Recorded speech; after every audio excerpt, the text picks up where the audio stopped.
Welcome back to The Rustic Wife. I'm Alana. We are just going into the garden to harvest our pumpkins and our squash for the season. So I'm going to take you along with me and show you how I can tell they are ready to be picked. The first thing you want to do is look at your seed packet, and it'll tell you how many days from planting to harvest it should be. Sometimes it might be 110 days, it might be more, it might be less. So that's the first thing you should do, is check how many days from seed plant to harvest your variety is. The next thing is the foliage here. You can see our foliage is dying off, so that's another indication that they're getting ready to be picked.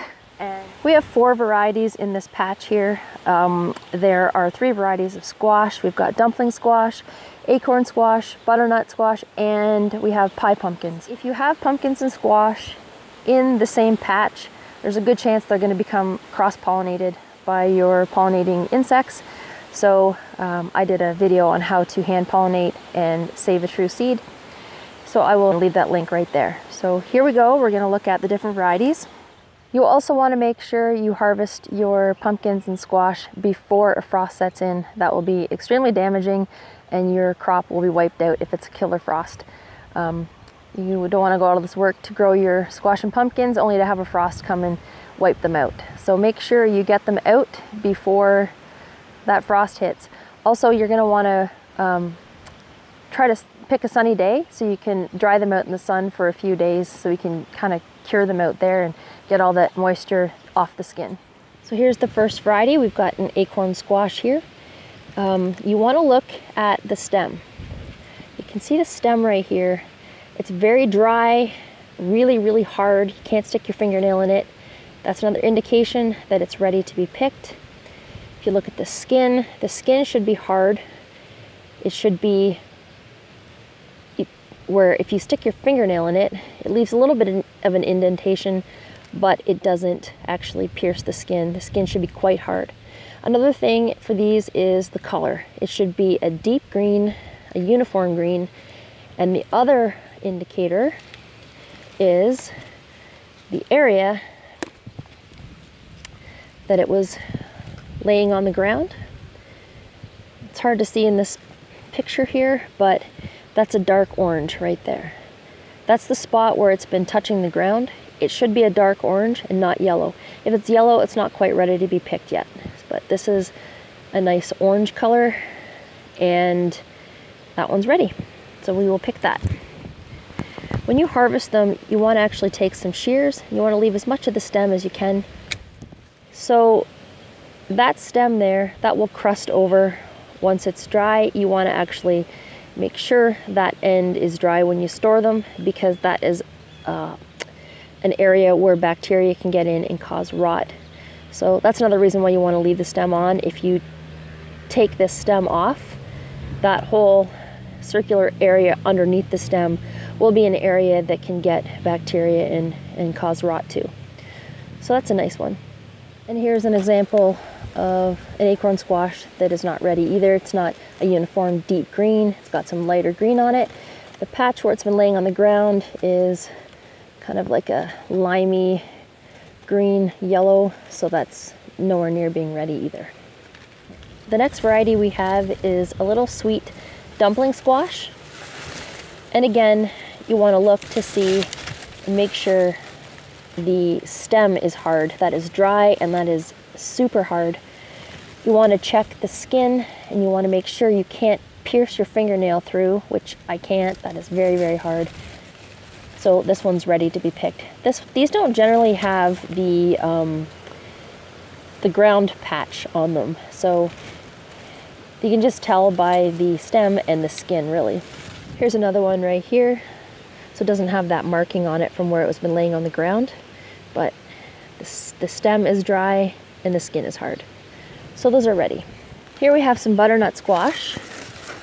And with the butternut squash, it's the same thing. You want to make sure the stem is dry and hard, which that is. You want to make sure these ones are all a uniform tan color. You can see all the way around. This is a uniform, a deep beige, a deep tan color, which is nice. And if I try to pierce the skin with my fingernail, I can't. It's hard and the stem is dry. So that one's ready to be harvested. Here's one over here that isn't ready. You can see there's some green striping. It's not a uniform tan color, so that one's not ready. And if I was to, I don't want to pierce it because I don't want to introduce a rot spot to it, but I can just tell by the color that that one is not ready.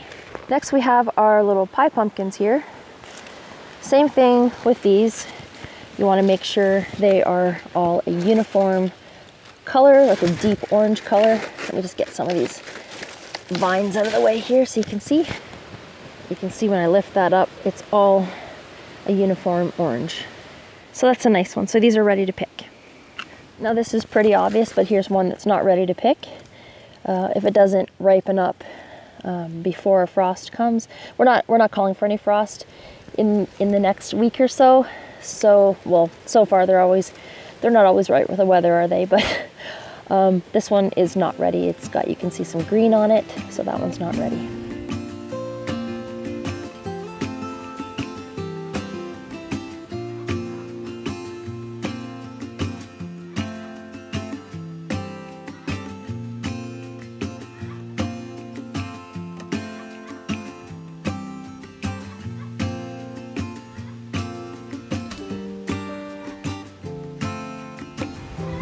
When you're picking these pumpkins, you want to give it a knock.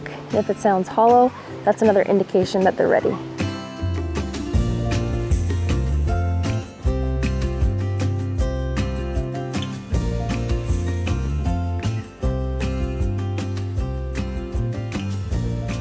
So when I harvested this pumpkin, when I snipped the stem felt a little bit punky and hollow when I snipped it. So you can see there, it's actually kind of like a beige color and it's quite soft. So I know that this isn't going to store well and it's just going to probably continue rotting down that stem into the pumpkin. So I will use this one right away and make pumpkin puree out of that one. So I'm going to set this one aside. Here's a pumpkin that isn't ready. You can see the green speckling on it. It's not fully uniform. A uniform orange, so that one isn't ready yet. So we're going to leave a few out here that aren't ready to, hopefully they'll mature, but these are the pumpkins that we've got so far, and that's a pretty good harvest for our winter pumpkin stash. This variety of pie pumpkin is called Cinnamon Girl, and I'll leave the link to all the varieties of squash and pumpkin that I've grown in the description box below. So what I'm going to do is we're going to actually store these pumpkins on top of our pheasant pen so that they're up off the ground. We're going to let them dry out. It's not supposed to rain for the next few days, so we're actually going to put them up off the ground and let them wind dry and air dry and cure out in the sun for a little bit. Well, it's actually not in the direct sun, it's kind of in the shade. But instead of hosing these off, I'm just going to take a cloth and take most of the dirt and mud off.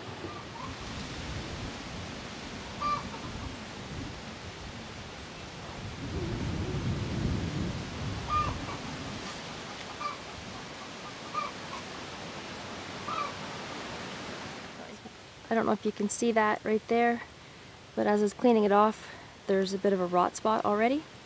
So I'll set that one aside too, because that's just going to keep rotting and it could cause the other ones to start to rot too. So I'll put that one aside and roast that right away as well. So here's our squash harvest. Not a great harvest for the butternut squash, but there are 3 more left in the garden that aren't quite ready. But I'd say the acorn squash did the best. So there we go, we have them drying on this rack. This is actually just a panel for a dog pen, and it works well. We just put them up on some bricks. There's lots of air circulation, and we will put a tarp over top of them at nighttime, and hopefully we can leave these out here for about a week. Then what we're going to do is bring them into the garage where they can continue curing. What you want to do is you want to have a curing process where the skin really gets hard on them, and then that will help them store longer in your cold cellar or wherever else you store them. With Acorn squash, or I call it pepper squash, I found that they generally don't store as long as others. So I usually try to eat these first.